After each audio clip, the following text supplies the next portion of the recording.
২০০৯ সালের ৬ জানুয়ারি আওয়ামী লীগ সরকারের গঠিত মন্ত্রিসভায় স্বরাষ্ট্র প্রতিমন্ত্রীর দায়িত্ব পান বঙ্গতাজ উদ্দিন আহমেদের ছেলে তানজিম আহমেদ সোহেল তাজ। তবে একই বছরের ৩১ মে পদত্যাগ করেন তিনি। সে সময় তার পদত্যাগ নিয়ে নানা বিতর্ক তৈরি হয়েছিল। পদত্যাগপত্র গ্রহণ করতে চাননি তৎকালীন প্রধানমন্ত্রী শেখ হাসিনা।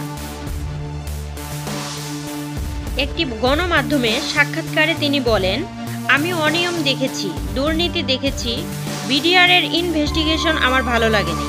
আমি স্বাধীনভাবে কাজ করতে পারছিলাম না। আমি যেভাবে কাজ করতে চাচ্ছিলাম, পুলিশকে যেভাবে গুছাতে চেয়েছিলাম, সেভাবে আমি করতে পারছিলাম না। এক পর্যায়ে এমনও হয়েছে, পুলিশের ঊর্ধ্বতন কর্মকর্তাদের নির্দেশ দেওয়া হয়েছে স্বরাষ্ট্র প্রতিমন্ত্রীর কথা না শুনতে। আমার কথা শুনবে না, আবার আমার পদে থাকতে হবে। আমার মনে হয়েছে আমার পরিবারকে ঢাল হিসাবে ব্যবহার করা হচ্ছে। আমি যে সে সময় পদত্যাগ করেছি, এটা কিন্তু বড় স্টেটমেন্ট হয়েছিল সে সময়। আমাকে নিয়ে সে সময় অনেক নাটক করা হয়েছে।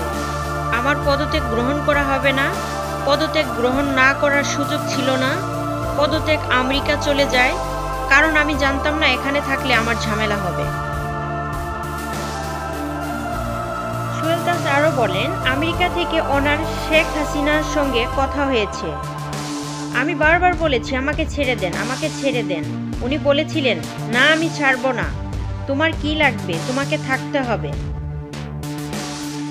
সোহেল তাজ বলেন, ফোনে আমার জীবনে সবচেয়ে বিচিত্র কথোপকথন হয়েছিল তখন। আমি শেখ হাসিনাকে বলেছিলাম আমাকে ছেড়ে দেন। এক পর্যায়ে তিনি টেলিফোনে গান গাওয়া শুরু করলেন, আমি তোমাকে ছাড়বো না, আমি কাউকে ছাড়ি না। উনি গান গাচ্ছেন টেলিফোনে, আমি শুনে থতমত খেয়ে গেলাম। এটার মানে কি?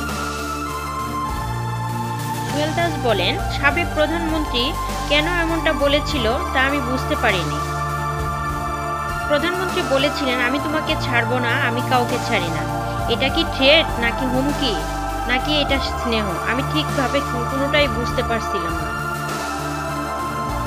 আমি তখন স্বরাষ্ট্র প্রতিমন্ত্রী ছিলাম।